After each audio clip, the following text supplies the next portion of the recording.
Hello viewers, আসসালামু আলাইকুম। Welcome to Rainy's kitchen. আবারও আজকে আরেকটি নতুন রেসিপি নিয়ে আপনাদের সামনে হাজির হয়েছি। আজকের এপিসোডে আমি তৈরি করে দেখাবো নুডলস স্যুপ।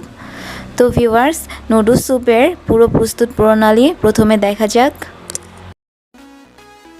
এর জন্য আমার যা যা ইনগ্রেডিয়েন্টস লাগবে আমি প্রথমে তাই দেখাবো এবং আমি এক বাটি স্যুপ নুডলসের পরিমাণ বলবো।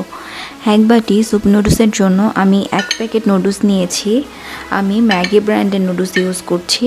আপনারা বাজারে বিভিন্ন ব্র্যান্ডের নুডলস পাওয়া যায়, চাইলে বিভিন্ন ব্র্যান্ডের নুডলসও ইউজ করতে পারেন।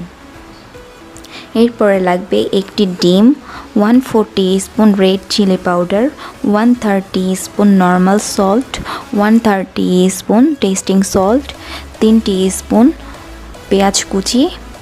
এখানে যেহেতু আমার এটি স্যুপ নুডলস, সো আমি এখানে একটু পানিটা বেশি ইউজ করব। আমার এখানে 2 কাপ পরিমাণে নর্মাল পানি আছে এবং আমার নুডলসের সঙ্গে যেই মশলার প্যাকেটটা দিয়েছে আমি সেই মশলার প্যাকেটটা ইউজ করব।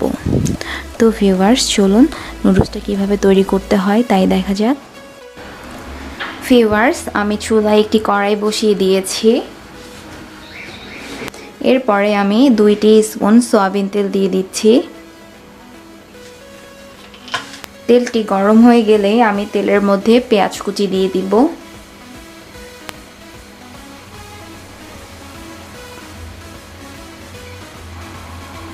তেলটি গরম হয়ে গিয়েছে, এখন আমি পেঁয়াজ কুচিগুলো দিয়ে দিচ্ছি।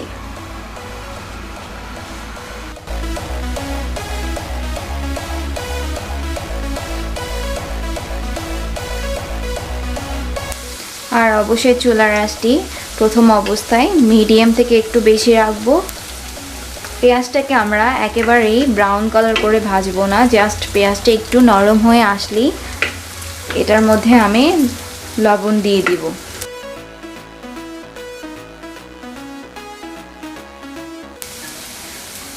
এখন আমি এখানে টেস্টিং সল্ট দিয়ে দিচ্ছি, নর্মাল সল্ট এবং রেড চিলি পাউডার।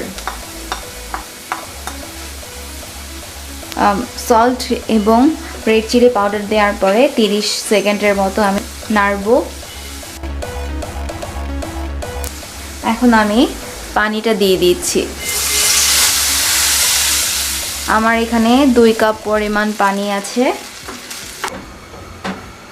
এরপরে আমার পানিটা গরম হয়ে আসলেই আমি পানিটার মধ্যে নুডলসটা দিয়ে দিব এবং এ পর্যায়ে পানিটা দেওয়ার পরে আমার চুলার স্পিডটা একটু বাড়িয়ে দিতে হবে। ভিউয়ার্স, আমার পানিটা বলক চলে এসেছে। এখন আমি এই পানির মধ্যে নুডলসটাকে দিয়ে দিব। এখন 3 মিনিট নুডলসটাকে পানির মধ্যে সেদ্ধ করব।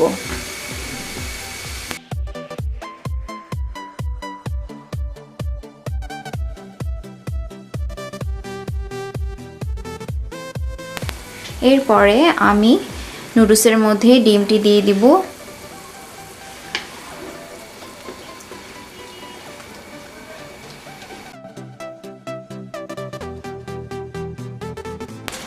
এরপরে আমি নুডলসের যে মশলার প্যাকেটটি দিয়েছে আমি সেই মশলাটি দিয়ে দিব।